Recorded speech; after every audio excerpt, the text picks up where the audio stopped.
It's time now for a look at the day's business news and a jump in profits at one of Europe's biggest banks. France 24's Cole Stangler is here with more on this. Cole. That's right, Stephen. HSBC beating investor expectations there. Now, the bank reported a 74% rise in profits from July to September. That sum is actually $2 billion more than the same stretch last year. Back in 2020, HSBC struggled heavily due to COVID and launched a major restructuring. The lender also boosted its focus on Asia, a strategy that appears to be paying off. HSBC's CEO also announced a new plan to buy back up to $2 billion of company shares.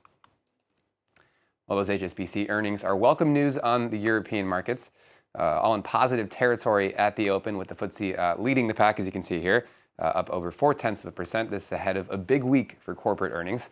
Facebook set to report at the end of the day. Meanwhile, most of the major Asian indexes posting gains to kick off the week. As you can see there, losses in Tokyo, gains in Shanghai, and the Hang Seng hanging just around the flat line there. That's where HSBC is jointly listed. Now, investors also continuing to follow the latest developments out of Evergrande. That's the Chinese real estate giant on the brink of default. More than $300 billion in debt. The firm's fate is uncertain, but it is showing some signs of life. Evergrande says it's resumed work on more than 10 projects. That's just days after it made a critical overdue bond payment. Still, construction remains frozen at dozens of other sites, while the Chinese government has yet to signal whether it'll step in to keep Evergrande afloat. Meanwhile, leaders are meeting this week for the annual summit of ASEAN, the Association of Southeast Asian Nations. Talks are officially set to kick off over video on Tuesday, with trade and recovery on the agenda. Before that, though, the 10 states making up the union are hosting a business summit. Speaking earlier, the prime ministers of Canada and Australia both stressed their ties to the region, with the host state Brunei applauding international cooperation. With the pandemic still ongoing, the global economy remains fragile and uncertain. In combating this crisis, it is more important than ever for ASEAN and its dialogue partners to enhance solidarity and cooperation, and to encourage continued engagement between the private and public sectors. Well, next up, a sector hit hard by COVID is on the rebound, though not everyone is pleased.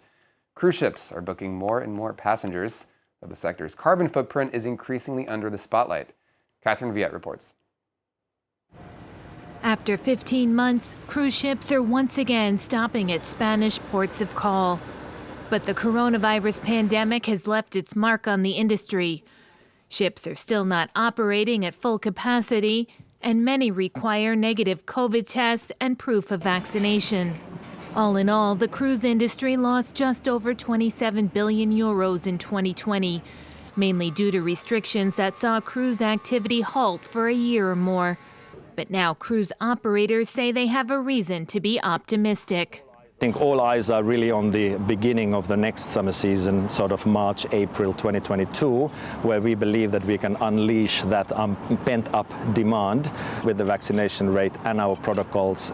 All pieces are coming together. People understand that, governments understand that, and there are a lot of reasons to be optimistic about next season. According to the Cruise Lines International Association, sailings resumed in Europe first with 76% capacity in June. MSC Cruises says more than half of its fleet is already sailing, and Mediterranean bookings are up by 15%. El mercado nos ha demostrado que efectivamente la pandemia no va a poder con las ganas de viajar y las ganas de viajar a bordo de un barco. Entonces, los volúmenes que hemos generado en el 2021. The pandemic has also forced a reckoning with the environmental impact of cruising. New research suggests large cruise ships' carbon footprint can be greater than that of 12,000 cars.